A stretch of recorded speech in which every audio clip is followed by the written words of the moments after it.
Mon ami, tu veux réussir dans ta vie, dans le sens de l'entrepreneuriat, bien sûr. Je ne parle pas du commerce. Même le commerce n'est pas du tout facile. Est-ce que tu vas vraiment réussir dans ta vie?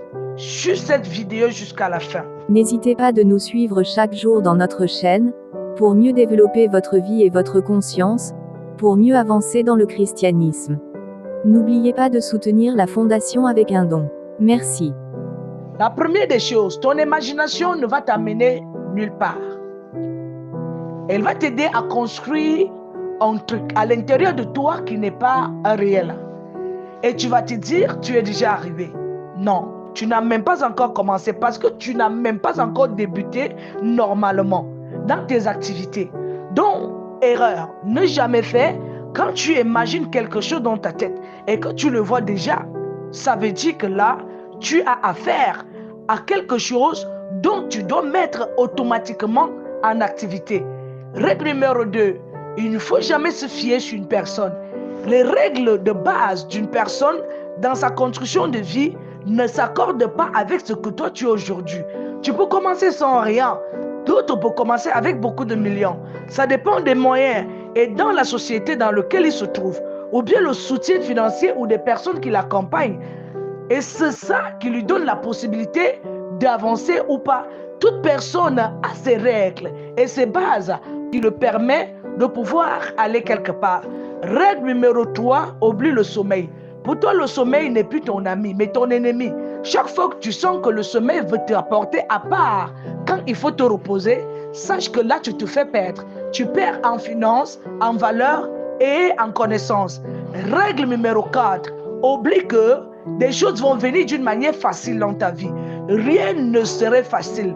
Si tu ne rencontres pas l'échec, tu ne vas pas avancer. Rien ne va te propulser devant. Rien ne va t'encourager. C'est ton échec qui doit te ramener plutôt devant et non derrière. Règle numéro 5.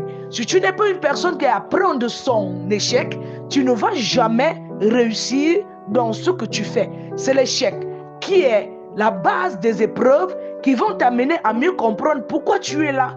Rien ne va t'amener, rien d'autre ne va t'amener à comprendre pourquoi tu es là, à part les échecs. Règle numéro 6.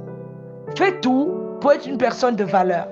Si tu n'es pas une personne de valeur, même ton propre business va chier sur toi. Je dis en gros français, c'est-à-dire je parle d'une manière grossière. Même ton propre business va déverser des déchets sur toi.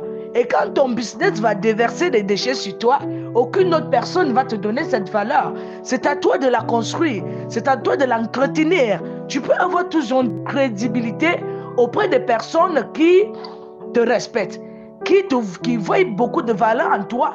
Mais si tu n'entretiens pas cette valeur, tu ne vas pas t'en sortir. Règle numéro 7, ne jamais dire « ici je maîtrise ». On ne maîtrise pas en entrepreneuriat. On apprend chaque jour, avec détermination bien sûr. Si tu dis je vais apprendre et ensuite je crois bien que c'est ça qui me manquait, jamais. Au moment où tu comprends ce qui te manque, derrière il y a quelque chose d'autre qui va te manquer. Règle numéro 8, il n'y a pas de fatigue en ce qui concerne l'entrepreneuriat. Le domaine de l'entrepreneuriat, ne jamais te sentir fatigué. Au moment où tu te sens fatigué, il y a quelque chose qui va t'échapper. Oui, à la fin, mange bien. Prends soin de toi. Et surtout, sois sûr que le Seigneur couronne tous tes efforts. Donc, mets-toi à la prière. Connecte-toi avec le Christ lorsque tu n'es pas connecté. Et l'Esprit Saint va te donner la capacité, la connaissance qu'il te faut pour pouvoir arriver. Je vais revenir sur le domaine de l'entrepreneuriat. Merci les amours. J'espère que mes conseils vont beaucoup vous aider.